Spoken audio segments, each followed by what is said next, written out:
कहते हैं जिंदगी एक सफर है, एक ऐसा सफर जिसमें हम कई लोगों से मिलते हैं, बिछड़ते हैं। इनमें से कुछ लोग जाने पहचाने होते हैं और बहुत सारे अनजाने।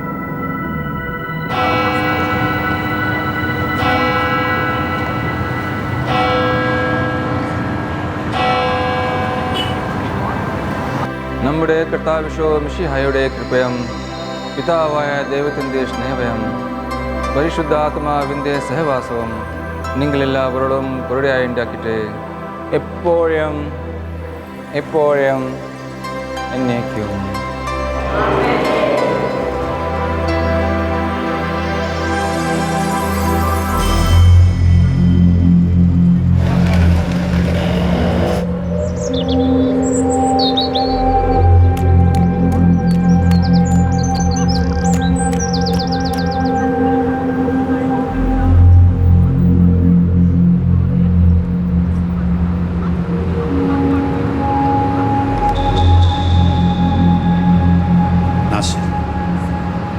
मैं चलूं बेटा तेरे साथ? नहीं अबू, आप फिक्र मत कीजिए, मैं खुद चला जाऊंगा. ठीक है.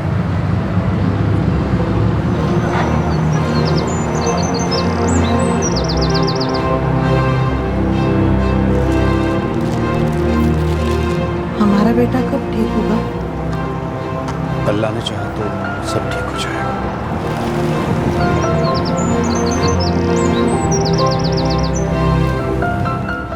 अगर आपके पास वो है जो मेरे पास नहीं है तो मैं आपसे छीन लूंगा, लेकिन अगर मेरे पास वो है जो आपके पास नहीं है और वो मैं आपको दे दूं तो ये एक दस्तक थी जो जुर्म की दुनिया से कोसों दूर थी, इंसानियत की दस्तक.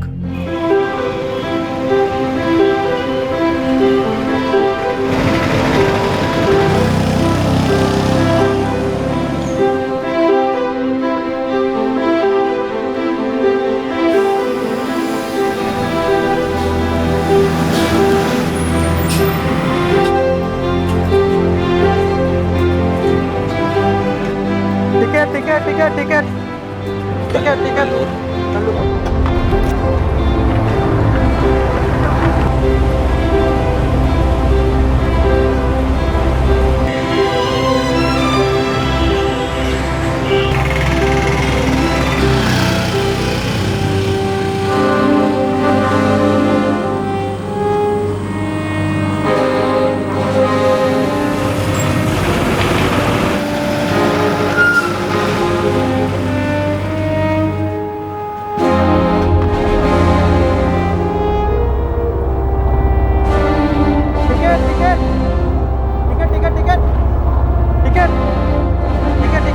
एक कोची.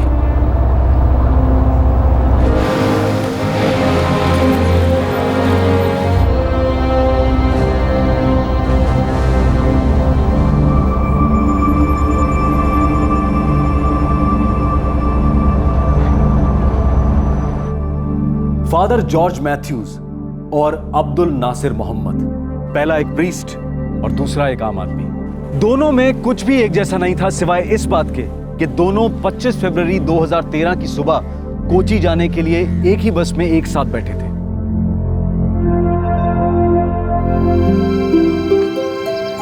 ഒന്ന് വേഗം വരണ്ട. हाँ താഴെ വെക്ക്. ശരിക്കും വെക്കടാ. अरे बेगम बा. हाँ हाँ आते हैं. चलो देखो, चेकिंग वगैरह कराने के बाद एक फोन जरूर कर लेना. जी अम्मी, मैं एयरपोर्ट पहुंचते ही फोन करूंगा, हवाई जहाज में बैठते ही फोन करूंगा.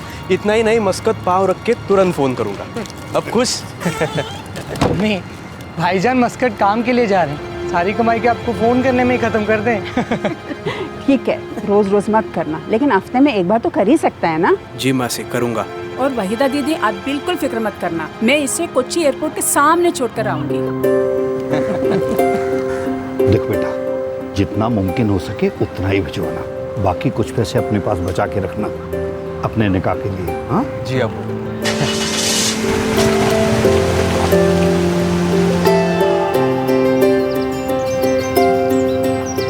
क्या अम्मी, आपको भी बस रोने का बहाना चाहिए.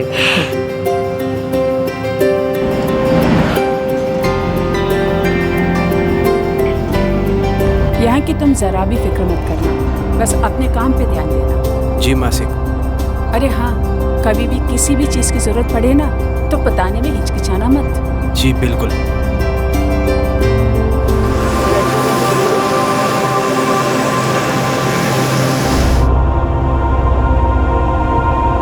हेलो ब्रदर, परेशान दिख रहे हो, कोई प्रॉब्लम?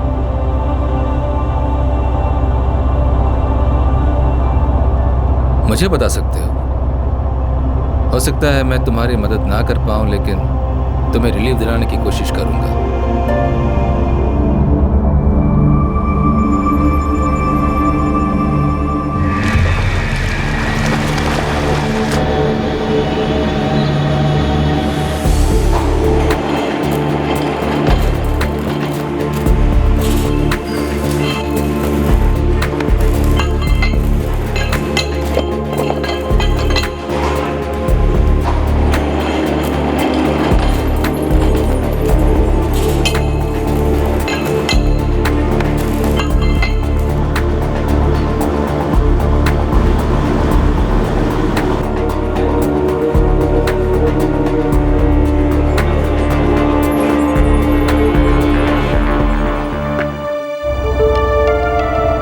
मैंने 3 साल काम किया, बाद में मुझे ऐसे लगने लगा कि मेरी नज़र कमज़ोर हो रही है।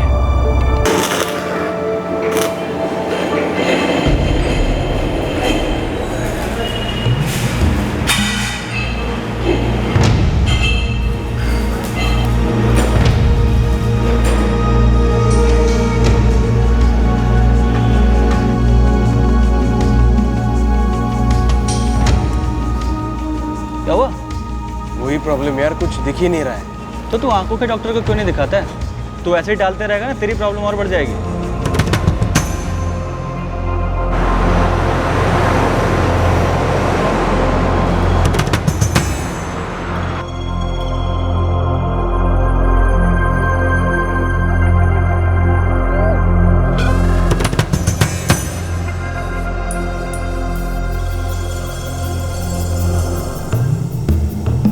देखिए, दिखाई दे रहा है? जी। अब जी दिखाई दे रहा है।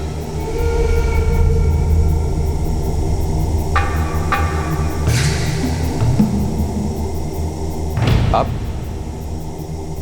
अभी भी दिख रहा है।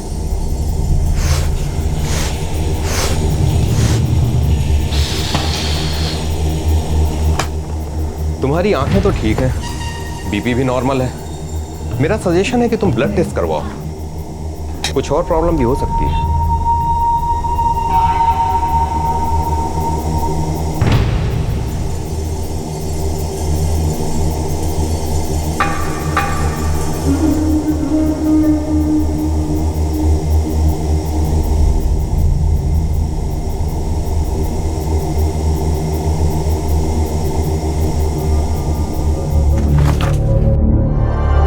ब्लड शुगर, कोलेस्ट्रॉल सब नॉर्मल है।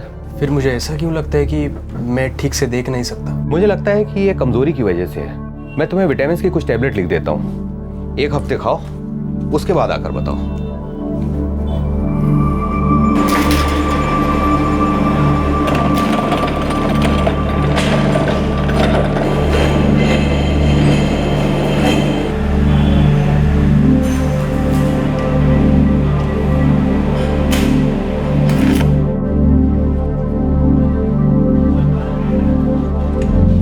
नहीं आ रहा है यार, क्या करूं? मैं तो कहूँ जनरल फिजिशियन को दिखा। खुदा न खास्ता अगर फिर भी कोई प्रॉब्लम रह जाती है तो कहीं कोई बड़ी प्रॉब्लम ना हो। नहीं, वैसे इंशाल्लाह ऐसा कुछ होगा नहीं, पर फिर भी जितनी जल्दी पता चले उतना अच्छा है ना, उतनी आसानी होगी बीमारी को काबू में करने में। बेटा, तू हम लोगों से कुछ छिपा रहा है क्या? नहीं अब्बू, बता तो रहा हूँ, बस थोड़ी सी परेशानी है। चेकअप कराना बेटा, फिक्र मत करना, सब ठीक आएगा। हाँ जी अब्बू। तू ऐसा कर, कल सुबह ही डॉक्टर के यहाँ चला जा और चेकअप करा। हाँ, और फिर मुझे फोन करके बताना क्या हुआ। हाँ, खुदा हाफिज। खुदा हाफिज।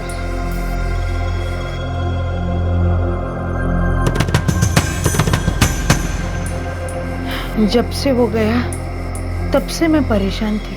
ज्यादा मत सोचो वाहिदा, अरे पता तो चलने दो कि परेशानी क्या है। अल्लाह करे सब ठीक हो।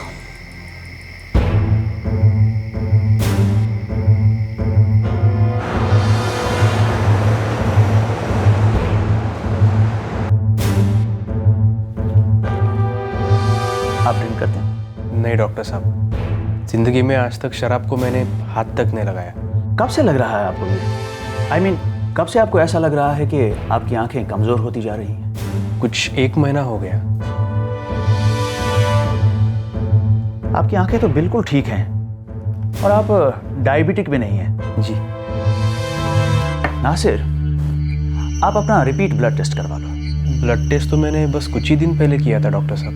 मैं देख सकता हूँ, लेकिन हो सकता है प्रॉब्लम कुछ और हो, कुछ छूट गया हो। मैं ये टेस्ट लिख देता हूँ, आप इन्हें करवा लीजिए। जी।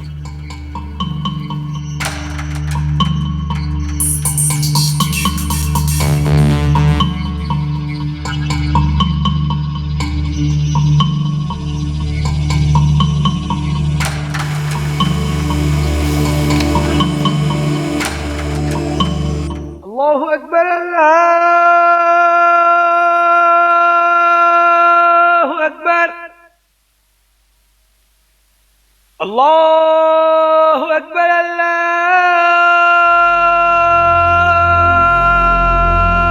अकबर।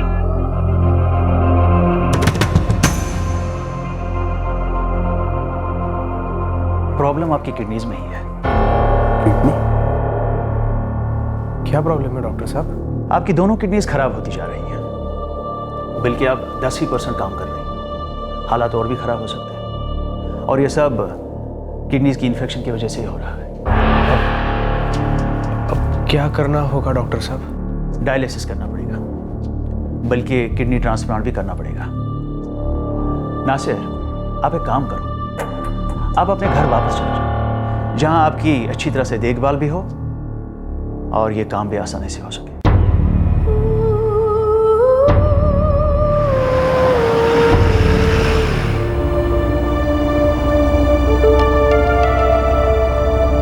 मैं दिसंबर 2011 में वापस आया।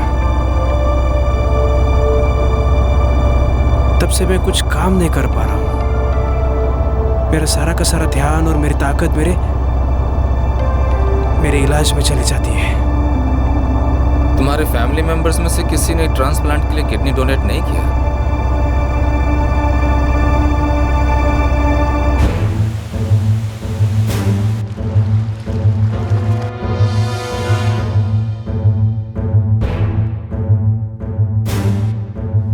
आपके माँ बाप दोनों डायबिटिक?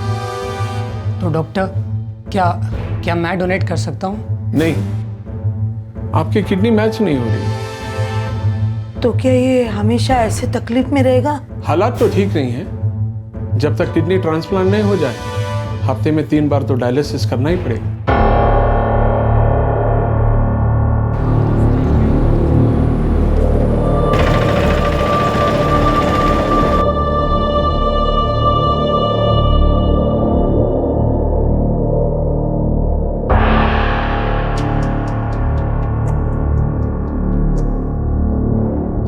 रो मत दीदी, जो भी मुमकिन है हम लोग कर लेंगे ना, कोई कसर नहीं छोड़ेंगे।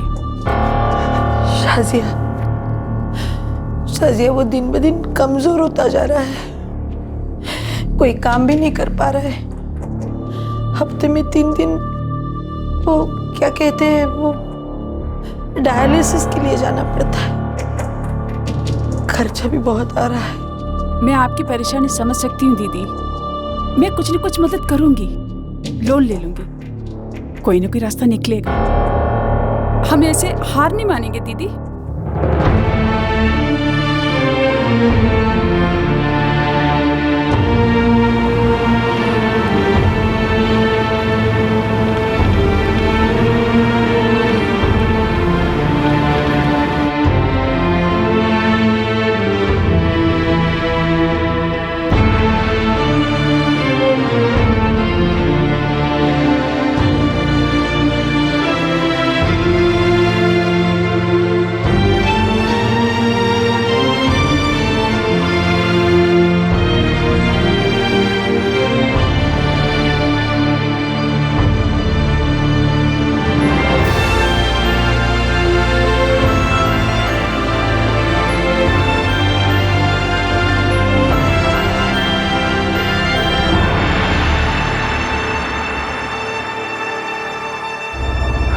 3 दिन डायलिसिस कराना, घर से हरिपाड़ से आलुआ से कोची चक्कर लगाता रहा।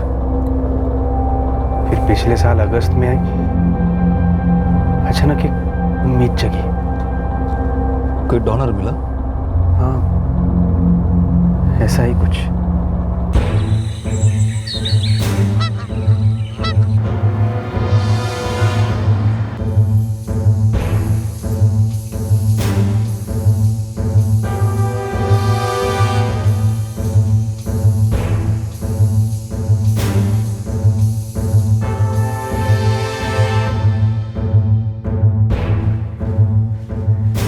जीजू इधर।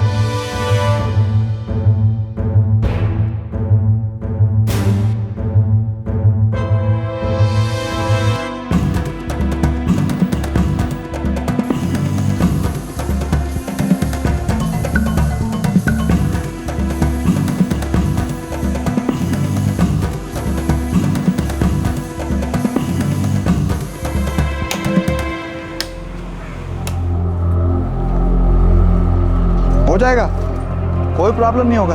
लेकिन डॉक्टर ने कहा कि किडनी मैच करनी होगी। तुमको क्या लगता है मेरे को मालूम नहीं? डोनर का ब्लड ग्रुप, एंटीजन सब कम से कम 65% मैच होना मांगता है।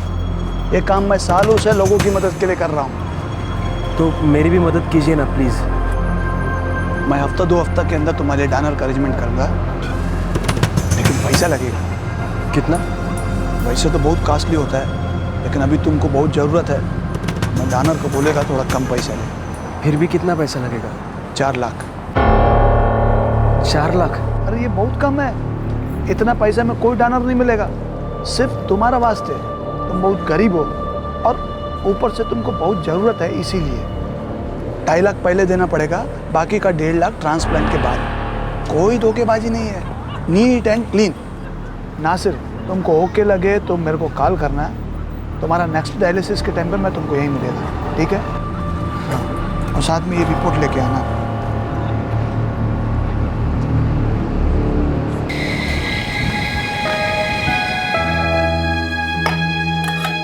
देखते हैं हम अब कितना इंतजाम कर पाएंगे।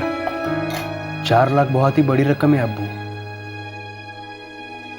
जो भी है बेटा, कम से कम तुम ठीक से जी तो पाओगे। तुझे ठीक करने के लिए हमें जो करना पड़ेगा हम सब करेंगे। अम्मी, क्यों ना हम शाजिया मासी से बात करें?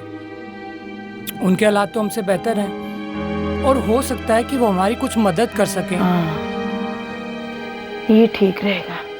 नासिर, तुम शाजिया से बात कर लेना, वो जरूर मदद करेगी।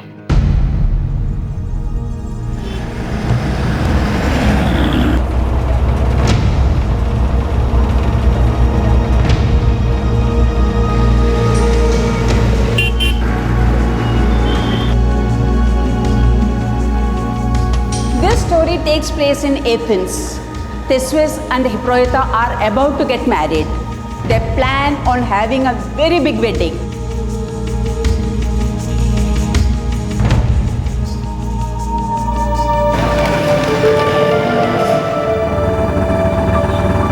मालूम नहीं मासी, लेकिन अभी एक ही उम्मीद की रोशनी दिख रही है। तो जरूर करो ना, हो सकता है यही उम्मीद तुम्हें एक नई जिंदगी दे दे।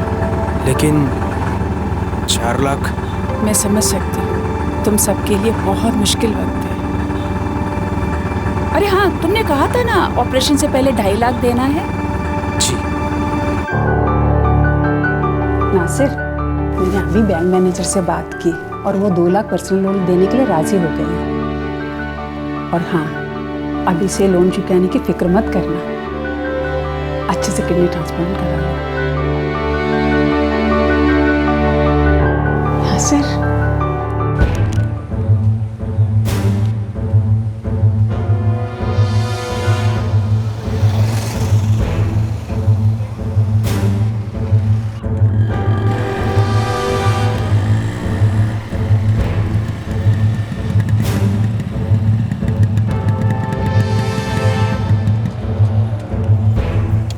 तुम बहुत लकी है तो तुमने टाइम पे कॉल किया और मैंने डोनर को रोक लिया। उसको एक दूसरा आदमी मिल गया था जिसको किडनी की जरूरत थी। ये पूरे 2.5 लाख। अच्छा, डायलिसिस हो गया तुम्हारा? हाँ हो गया। नासिर, ये डायलिसिस का चक्कर सिर्फ थोड़े दिन के लिए है। 1 हफ्ते के बाद मैं तुमको कॉल करूंगा, सेम उसी हॉस्पिटल में अपन ट्रांसप्लांट करेंगे। आप पक्का बताइए आप मुझे कब कॉल करोगे? 1 हफ्ते के बाद मैं तुमको कॉल करूंगा। आज डेट 20 अगस्त, मैं तुमको कॉल करूंगा 3 सितंबर को। तुम्हारा रिपोर्ट का कॉपी किधर है? ये रहा। हाँ। अच्छा नासिर, अब मैं चलता हूँ। हाँ,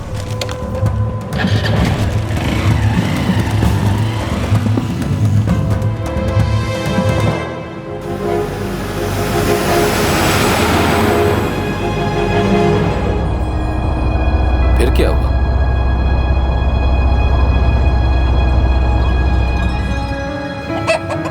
अब्बू, मैं बहुत जल्दी काम शुरू करूंगा। पिछले 9 महीने से मैं आप पे और अनवर पे बोझ बना बैठा हूँ। ऐसा नहीं कहते बेटे, तुमने हमेशा एक अच्छे बेटे का फर्ज निभाया है। आज तुम पे मुश्किल आई है तो हम सब तुम्हारे साथ हैं। विजय ने बोला कि किडनी पक्का मैच कर जाएगी और ट्रांसप्लांट के बाद इंशाल्लाह ना ही मुझे कभी कमजोरी महसूस होगी ना थकावट। सब पहले जैसा हो जाएगा, काम कर सकूंगा। तो पहले ठीक हो जा, फिर काम की सोचना। काम तो सोचना ही होगा अम्मी। संजय मासी का उधार चुकाना है, बाकी के 1.5 लाख भी तो जमा करने हैं।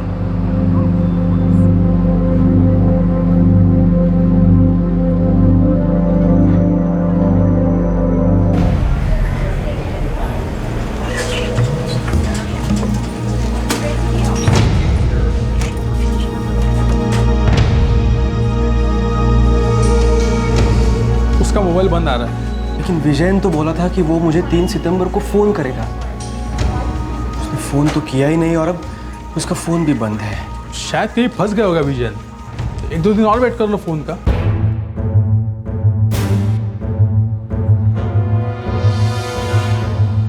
താങ്കൾ വിളിച്ച നമ്പർ ഇപ്പോൾ സ്വിച്ച് ഓഫ് ചെയ്തിരിക്കുകയാണ്. താങ്കൾ വിളിച്ച നമ്പർ ഇപ്പോൾ സ്വിച്ച് ഓഫ് ചെയ്തിരിക്കുകയാണ്.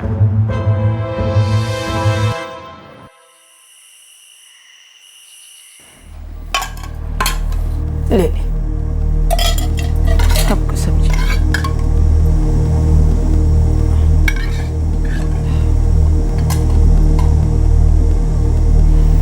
बेटा बेटा कुछ खा ले। जीजू कह रहा था ना, शायद वो सच में कहीं फंस गया होगा।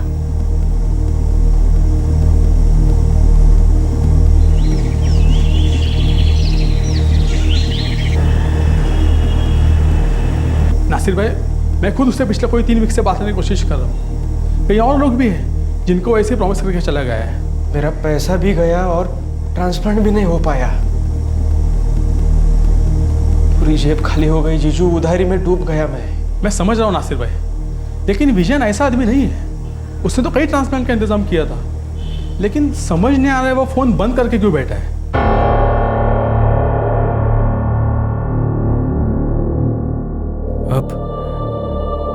अब क्या बोलूं मैं मासी? मैं तुम्हारी परेशानी समझ सकती हूँ। तुम टेंशन बिल्कुल मत लेना। जो पैसा जाना था गया, हम जैसे भी है मैनेज कर लेंगे। देखो, पैसे के लिए बिल्कुल टेंशन मत लेना, नहीं तो तुम्हारी कंडीशन और बिगड़ जाएगी। नासिर, जो लोन मैंने लिया ना, वो मैं चुका दूंगी। तुम फिक्र मत करो, अपने सेहत का ख्याल रखो और कोई डर नहीं ढूंढो, ठीक है? नासिर, सब ठीक हो जाएगा। सब ठीक हो जाएगा।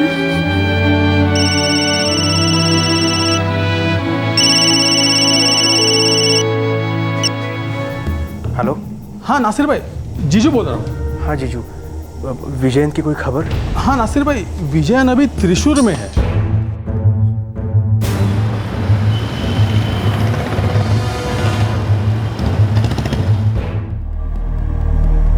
क्या हुआ जीजू, विजयन जेल में कैसे पहुंच गया? मालूम नहीं, मेरा एक दोस्त बोला विजयन जेल में है। चलिए आप लोग मिल सकते हैं।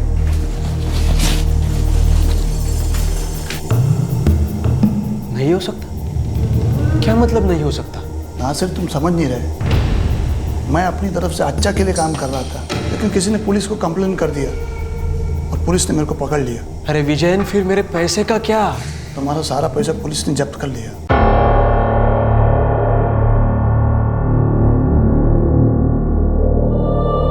आपको मालूम है विजयन क्या करता था? देखिए सर, मैं बस इतना जानता हूँ कि मैंने उसे 2.5 लाख रुपए दिए थे और वो मेरे लिए एक किडनी डोनर लाने वाला था। नासिर, विजयन एक ऑर्गन ट्रैफिकर है। ये काम इलीगल है, गैर कानूनी है नासिर। सर, मैं ये कुछ नहीं जानता। देखिए सर, मुझे इस परेशानी को झेलते पूरा 1.5 साल हो गया। मेरे दोनों किडनी खराब हो गई सर। हफ्ते में 3 दिन डायलिसिस करना पड़ता है। मैं पूरी हार मान चुका था। ऐसा लगता था चली गई जिंदगी हाथ से। लेकिन तभी सर ये उम्मीद बन के मेरे सामने आया। मुझे लगा चलो एक अच्छा किडनी डोनर मिला है मुझे, मैं मेरी ज़िंदगी पहले की तरह जी पाऊंगा। मेरे रिश्तेदारों ने, मेरे घर वालों ने मेरी बहुत मदद की। मेरे इलाज के लिए लोन तक निकाला सर। देखिए सर, उसने मुझे जो धोखा दिया, जो वादा किया, मैं सब बोलने के लिए तैयार हूँ, पर मेरे पैसे दिलवा दीजिए सर। मेरे लिए बहुत मायने रखते हैं वो, प्लीज़। देखो, केस कोर्ट में चला गया है और विजयन से जो भी चीज़ हमें बरामद हुआ है हमने कोर्ट में जमा करवा दिया है। मैं तुम्हारी कोई हेल्प नहीं कर सकता। I am sorry. Sir please मेरी बात सुनिए, मेरे पैसे दिलवा। बोला ना, मैं कुछ नहीं कर सकता हूँ। वो गैरकानूनी तरीके से ऑर्गन बेचने का धंधा करता है और अगर वो तुम्हें किडनी दिला भी देता तो भी ये गैरकानूनी होता।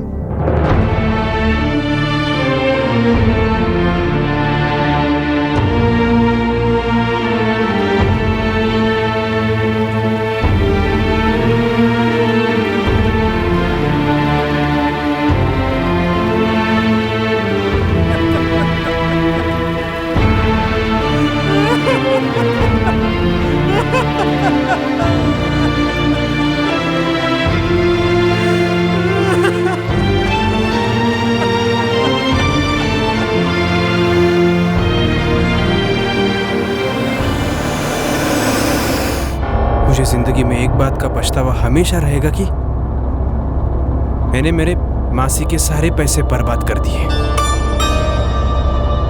वो अभी भी लोन चुका रही है और मैं डायलिसिस और चेकअप के लिए चक्कर लगा रहा हूँ। ये खर्चा बहुत भारी पड़ रहा है मेरे फैमिली पे। परेशान हूँ मैं, समझ नहीं आ रहा है मेरा आगे क्या होने वाला है। मैं तुम्हारा दर्द, तुम्हारी तकलीफ समझ सकता हूँ नासिर। यू नो नासिर, हम लोग 2 किडनियों के साथ पैदा होते हैं, लेकिन इंसान के शरीर की बनावट का करिश्मा देखो। एक किडनी के साथ भी नॉर्मल जिंदगी बिता सकते हैं। मेरी बदकिस्मती तो यह है कि मेरी दोनों किडनी खराब है। ब्लड ग्रुप क्या है तुम्हारा? ए पॉजिटिव।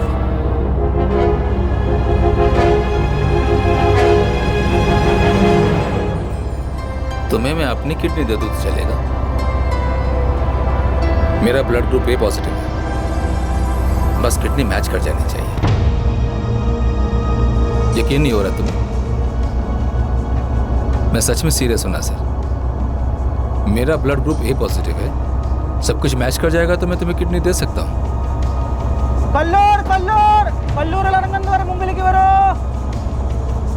मुझे यहीं उतरना है। तुम कोची में कहाँ जा रहे हो?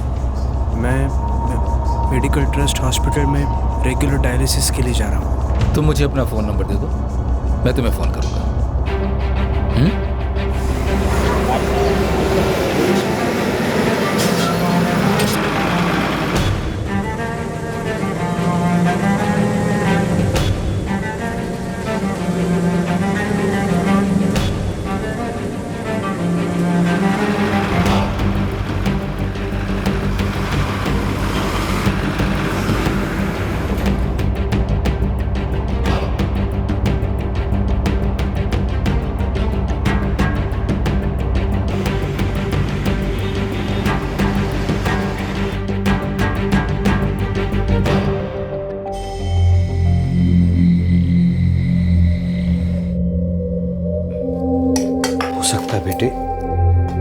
तुम्हारी तकलीफ को महसूस किया हो, या फिर यूं ही तुम्हें अच्छा महसूस कराने के लिए कह दिया हो, या फिर उन्होंने ये बात सच्चे दिल से कही हो।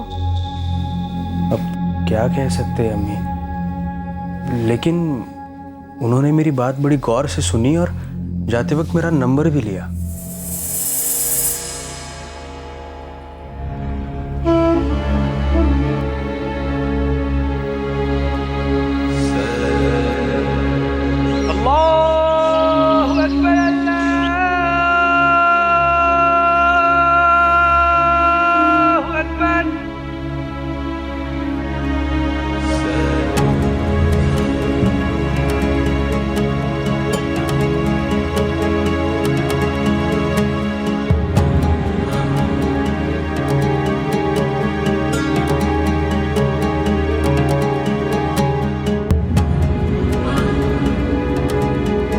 बहुत बार ऐसा होता है कि बस में आपका पर्स मार लिया जाता है और आपकी बगल में बैठा हुआ आदमी ही ऐसा करके चंपत हो जाता है। एक बार तो आपको झटका लगता है, लेकिन फिर आप ये सोचकर अपने आप को दिलासा दे देते हैं कि भाई बसों में तो अक्सर ऐसा होता ही रहता है। लेकिन यहाँ नासिर के साथ एक ऐसा आदमी बैठा था बस में जो एकदम अनजान था, दूर दूर तक उससे कोई रिश्ता नहीं था, और वो अनजान आदमी उसे अपनी किडनी देने का वादा कर गया। हेलो नासिर, जी बोल रहा हूँ। मैं फादर जॉर्ज मैथ्यूज बोल रहा हूँ। मैं तुमसे मिला था ना बस में कल, पहचाना मुझे? जी याद है मुझे। देखो, मैंने कोची में डॉक्टर फारूक मोहम्मद से बात की है। वो मेडिकल ट्रस्ट हॉस्पिटल में कंसल्टिंग डॉक्टर है। तुम कल कोची आ सकते हो। वो हमारे मैचिंग के लिए कुछ टेस्ट करना चाहते हैं नासिर। आ सकते हो? Is it okay for you? Nasir, तुम सुन रहे हो ना? हाँ जी सुन रहा हूँ। एड्रेस बोलूं? जी बताइए।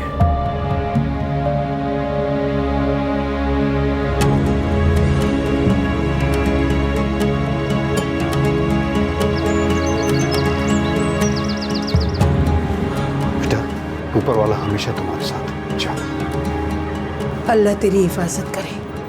खुदा हाफिज। खुदा हाफिज। खुदा हाफिज।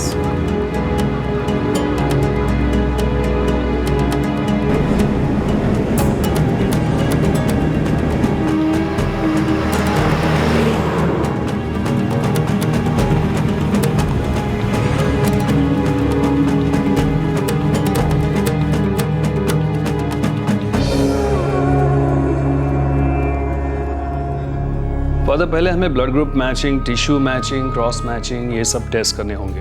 उसके बाद ही हम तय कर पाएंगे कि ट्रांसप्लांट हो सकता है या नहीं। No problem. इसमें 2-3 हफ्ते लगेंगे। ओके।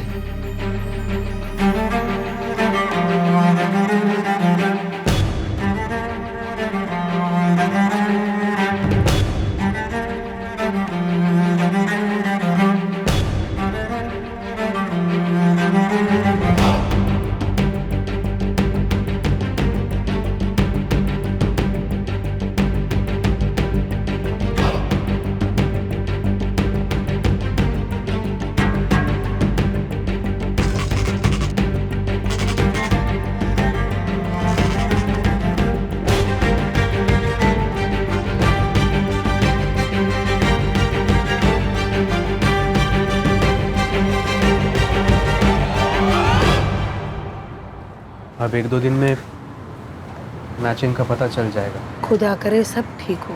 देखा, फादर अपने वादे से मुकरे नहीं। तूने उससे पूछा था कि वो तुझे किडनी क्यों देना चाहते हैं? पूछा था।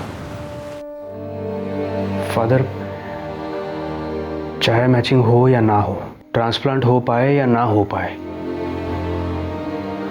आपने मेरे लिए जो सोचा है, किया है, आप मेरे लिए किसी फरिश्ते से कम नहीं हो। नहीं ब्रदर, ये किसी फरिश्ते का काम नहीं है, इंसान का ही काम है। आपने मुझसे मेरी तकलीफ जाननी चाहिए, मेरी पूरी बात सुन ली, और बस एक ही सेकंड में आपने आपके जिस्म का एक हिस्सा मुझे देने का फैसला भी कर लिया। मेरे पास जो चीज़ 2 है वो तुम्हारे पास एक भी नहीं। मेरा एक से काम चल सकता है, लेकिन अगर दूसरी तुम्हें मिल जाए तो तुम अपनी बाकी की जिंदगी नॉर्मल बिता सकते हो। सच में ये खुदा का भेजा हुआ बंदा है।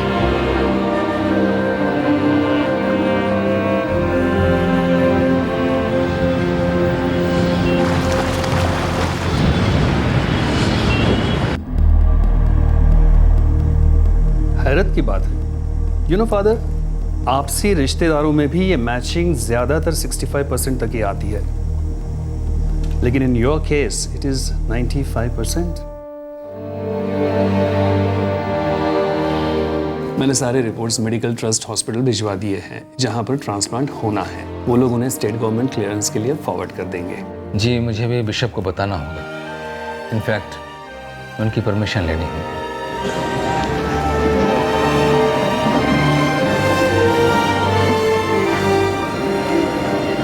ब्रदर, अब ये तकलीफ ज्यादा दिन की नहीं है, 1 या 2 महीना बस।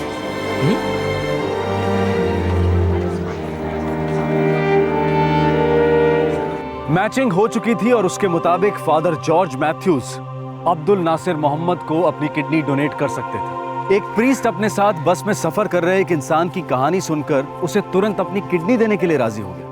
इस सवाल का जवाब मिलना अभी बाकी था। नम्मुडे कर्तावीसो मिसिहायुडे कृपय्यम पितावाय दैवतिंठे स्नेहवुम परिसुतात्माविंते सहवासयुम निंग्लेल्लावरडुम कुडे उंडे एरिकट्टे इपोयम इपोयम एनेक्युम।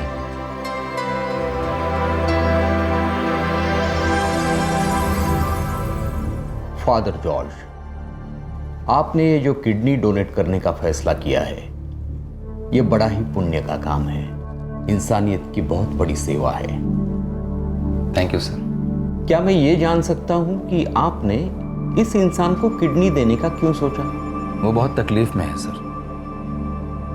मैंने उसकी तकलीफ को महसूस किया जब मैंने पहली बार उसका चेहरा देखा, और फिर जब उसने अपनी पूरी कहानी सुनाई, मैंने उसके दर्द को ज्यादा महसूस किया। कंपैशन, करुणा ही तो जिंदगी का मंत्र है। लेकिन आपने ये फैसला क्यों किया? फादर जैकब,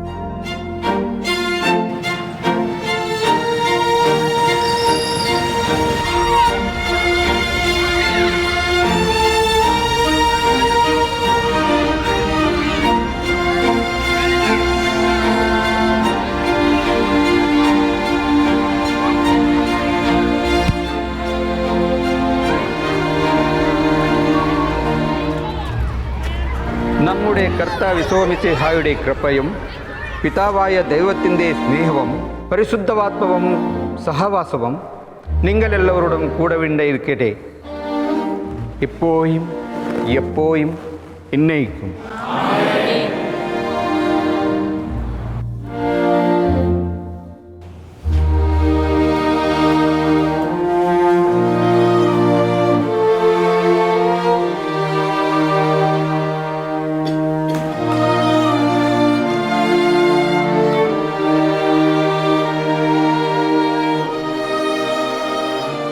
जब मैं छोटा था मेरे पेरेंट्स मुझे चर्च जाने के लिए इनकरेज करते थे। मैं बुक्स बहुत पढ़ता था। जैसे जैसे बड़ा होता गया मेरा मन गॉड और इंसानियत की सर्विस करने को बनता गया।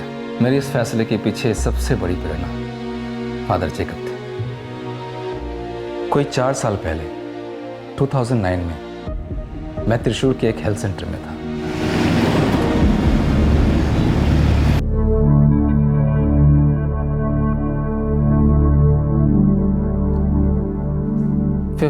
फरवरी की बात है। कुछ वॉलेंटियर्स फादर जैकब से किसी रवि नाम के आदमी के बारे में बात कर रहे थे। इस रवि को हुआ क्या था वैसे? अब कैसी कंडीशन है उसकी? कंडीशन बिल्कुल ठीक नहीं है फादर। हर तीसरे दिन उसे डायलिसिस के लिए हॉस्पिटल आना पड़ता है। उसे जल्द से जल्द ट्रांसप्लांट की ज़रूरत है, लेकिन ये हो कैसे पाएगा कुछ समझ में नहीं आ रहा। कुछ लोग कह तो रहे थे कि इंतज़ाम हो जाएगा, लेकिन फादर फिर भी इलाज बहुत महंगा है और रवि बहुत गरीब है, कैसे करेगा? लेकिन अगर वो पैसे से किडनी खरीद भी पाया तो भी वो इलीगल होगा।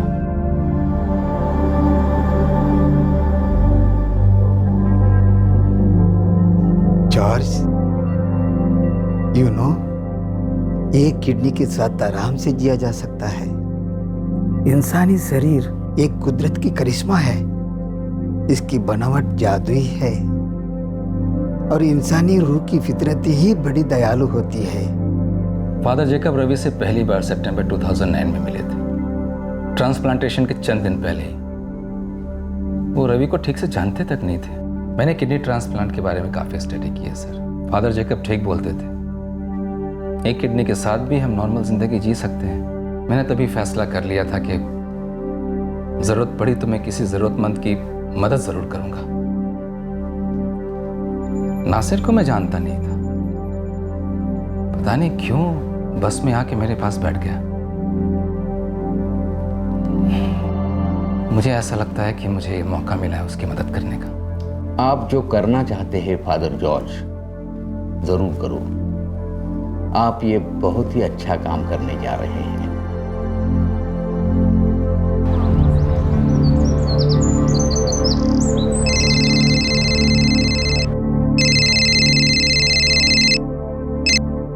हेलो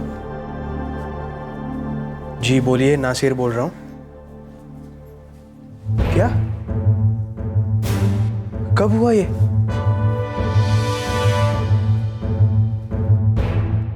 क्या हुआ? क्या हुआ?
मासी ने मेरे हर दर्द में, हर तकलीफ में मेरा हमेशा साथ दिया।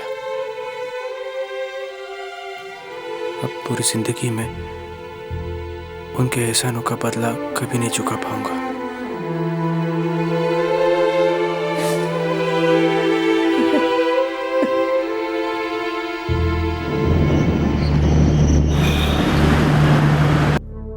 मैं रिसिपिएंट अब्दुल नासिर मोहम्मद और डोनर फादर मैथ्यूज दोनों से मिल चुका हूं। डोनर एक प्रीस्ट हैं और इसमें किसी भी प्रकार का मॉनेटरी ट्रांजैक्शन, पैसों का लेन देन नहीं है। और ये प्रीस्ट पेशेंट नासिर से एक बस के सफर के दौरान मिले थे। और फादर मैथ्यूज जो कुछ भी कर रहे हैं इंसानियत के नाते कर रहे हैं।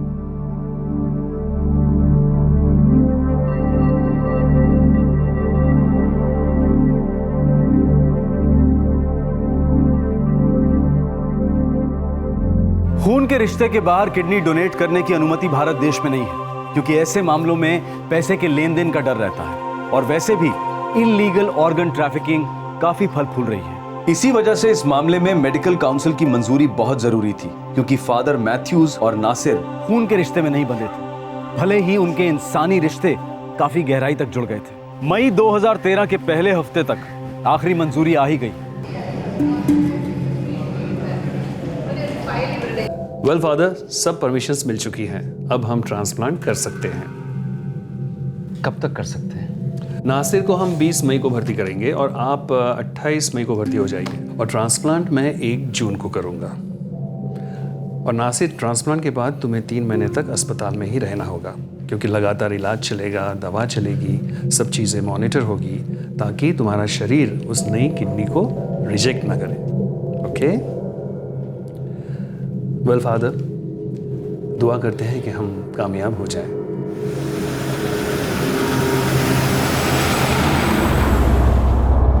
क्या आपने आपकी फैमिली से बात की? हाँ, की मैंने।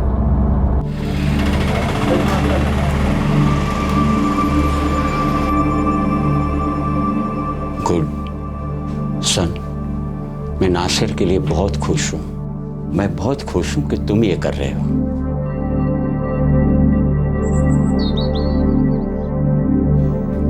समझ में नहीं आता मैं आपसे क्या कहूँ। कुछ कहने की जरूरत नहीं है, सिर्फ आप लोग दुआ करें कि ट्रांसप्लांटेशन अच्छे ढंग से हो जाए।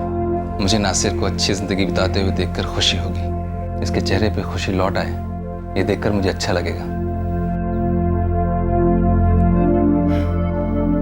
नासिर बता रहा था कि ऑपरेशन के लिए 5 लाख लगेंगे, फिर उसकी देखरेख के लिए, अगले इलाज के लिए 3 लाख लगेंगे।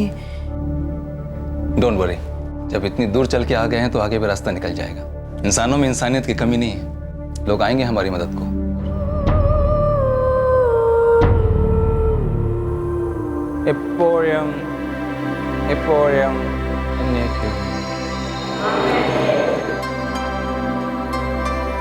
मेरी आप लोगों से एक रिक्वेस्ट है, एक गुजारिश है मेरी। हमें आप लोगों की मदद की ज़रूरत है। थोड़ा बहुत जितना भी हो सके कंट्रीब्यूट करें, हेल्प करें। Thank you.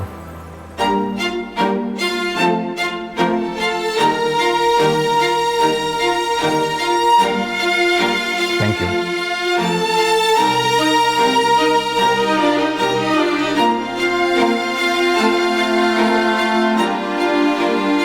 बहुत से लोग, बहुत से रिश्तेदार, बहुत से एनजीओज मदद के लिए आगे आए और मेडिकल एक्सपेंडिचर में अपना अपना योगदान दिया। अल्लाहु अकबर, अल्लाहु Akbar.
doing this only out of love, not expecting anything else. After meeting with this Rasat, and after going to this hospital for the checkup and test, I came to know that there are many people who are undergoing this pain and who need kidneys.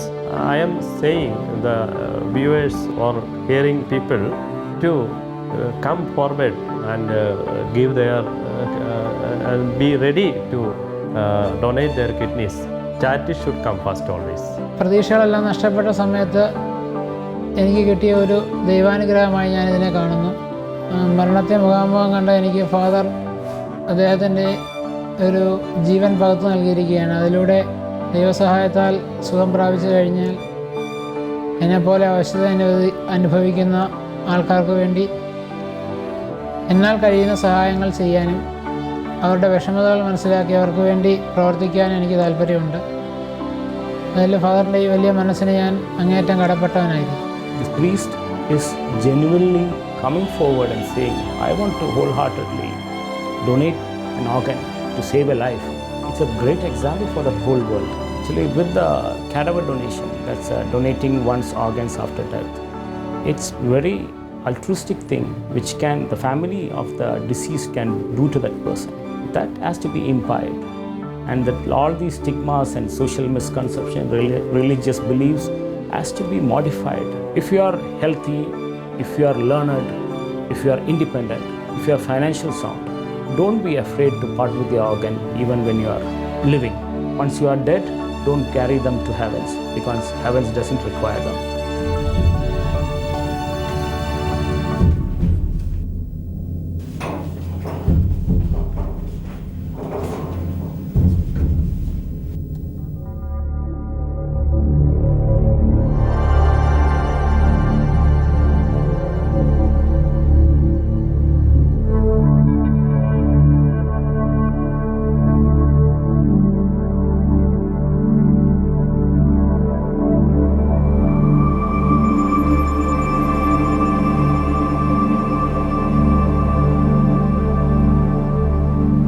Thank you father.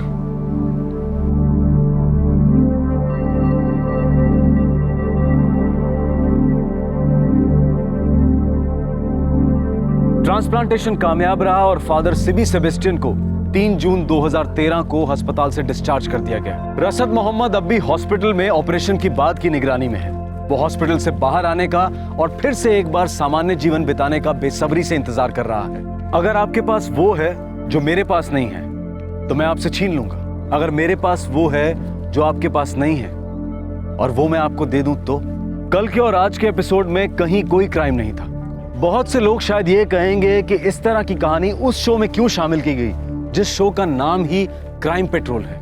बचपन से हम जो भी किस्से कहानियां देखते, सुनते, पढ़ते आ रहे हैं उन सभी में अच्छाई और बुराई की लड़ाई ही दिखाई गई है। अच्छाई की विजय और बुराई का विनाश ज्यादातर किस्सों का फलसफा रहा है। लेकिन जब इन किस्से कहानियों से बाहर हम असल जिंदगी की ओर रुख करते हैं तो कुछ अलग ही कहानियों से हमारा सामना होता है। हमें देखने को मिलता है कि गलत और बुरा अच्छे को कुचल दे रहा है। सद्गुण और आदर्श तो बस बीते राम राज्य का हिस्सा लगते हैं। आज का हिस्सा तो हमें हैवानियत, स्वार्थ और आपाधापी की जिंदगी बिताने का एकमात्र तरीका जान पड़ता है। जुर्म के जितने अलग अलग किस्म के किस्से हम आपके सामने लेकर आते हैं उनमें से ये एक ऐसा वाकया था जिसने हमें झकझोर कर रख दिया। हम गलतियों से सबक लेते हैं और इसी तरह से हम अपने आप को आने वाले खतरों से बचाते हैं। ऐसे ही हम अच्छाई से, ऐसे किसी साधारण आदमी के असाधारण काम से भी सीख सकते हैं, सबक ले सकते हैं। ये वाकया हमारी उम्मीद और हमारे यकीन को कायम रखता है कि हम सबके भीतर एक अच्छाई की लौ है जो हमेशा टिमटिमाती रहती है। जैसे कहा ही जाता है कि हम सबके भीतर कहीं अच्छाई भरी है और फादर सिबी सेबेस्टियन इस बात को सच्चा साबित करते हैं। आपसे फिर मुलाकात होगी क्राइम पेट्रोल दस्तक में एक और नए केस के साथ।